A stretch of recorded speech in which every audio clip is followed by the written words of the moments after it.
Hello बच्चों, चलिए प्रश्न को समझते हैं। वात्या भट्टी से प्राप्त होने वाले आयरन को कहते हैं।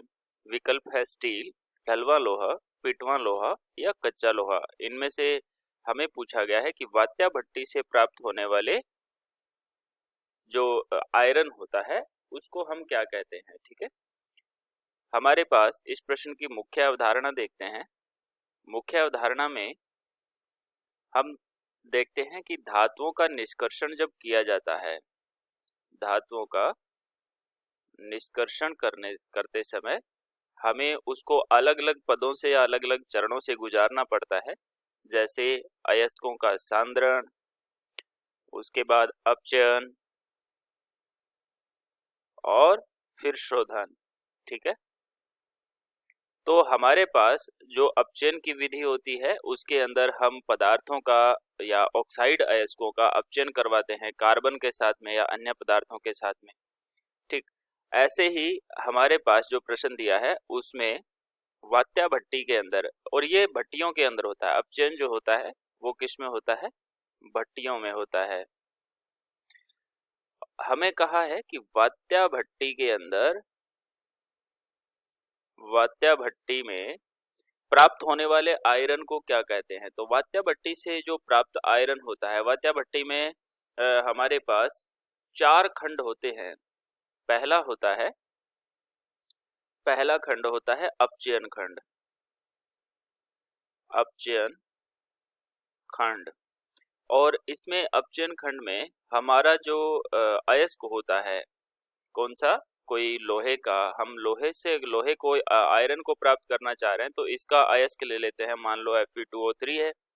ठीक, इसका 4 चरण में, वात्या भट्टी में 4 चरण होते हैं। इसमें पहला होता है अपचयन खंड, दूसरा होता है धातुमल खंड, धातुमल, तीसरा होता है गलन खंड, और चौथा और अंतिम होता है इसमें दहन। और जब ये Fe2O3 चारों खंडों से निकल करके हमारे पास आता है तो इस लोहे को कहते हैं हम कच्चा लोहा। इन चारों खंडों से गुजर के आने वाले लोहे को क्या कहा जाता है, कच्चा लोहा कहा जाता है। कच्चे लोहे का जब पलटनी भट्टी में, पलटनी भट्टी से गुजारा जाता है तो हमारे पास आता है, कच्चा लोहे को ठंडा किया जाता है, पलटनी भट्टी से नहीं गुजारते, इसको क्या करते हैं हम, ठंडा करते हैं। कच्चे लोहे को ठंडे करने पर कार्बन की मात्रा कम हो जाती है या कार्बन की मात्रा निकल जाती है, और कार्बन की मात्रा, कुछ मात्रा निकलने से इस जो प्राप्त होता है हमें, उसको कहते हैं ढलवा लोहा, ढलवा लोहा। ठीक है, ढलवे लोहे को पलटनी भट्टी में डालने पर जो प्राप्त होता है उसको कहते हैं पिटवा लोहा, पिटवा लोहा। और यहाँ हमने इसको डाला था पलटनी भट्टी में।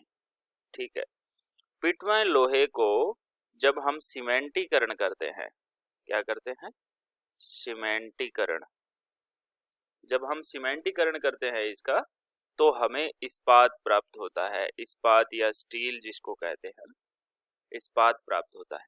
तो ये हमारे पास विकल्प दे रखे हैं। वात्या भट्टी से प्राप्त होने वाले आयरन को कहते हैं, तो वात्या भट्टी से तुरंत बाद जो प्राप्त होता है वो होता है कच्चा लोहा, इसको क्या कहते हैं, कच्चा लोहा कहते हैं। और जो कच्चे लोहे को ठंडा करने पर ढलवा लोहा प्राप्त होता है, और ढलवे लोहे को प्राप्त करने पर पिटवा लोहा, और पिटवे लोहे को प्राप्त करने पर सीमेंटीकरण करने पर हमारे पास इस्पात प्राप्त होता है। ठीक है, तो हमारा विकल्प डी सही हो जाएगा। आशा करते हैं आपको समझ आया होगा। धन्यवाद।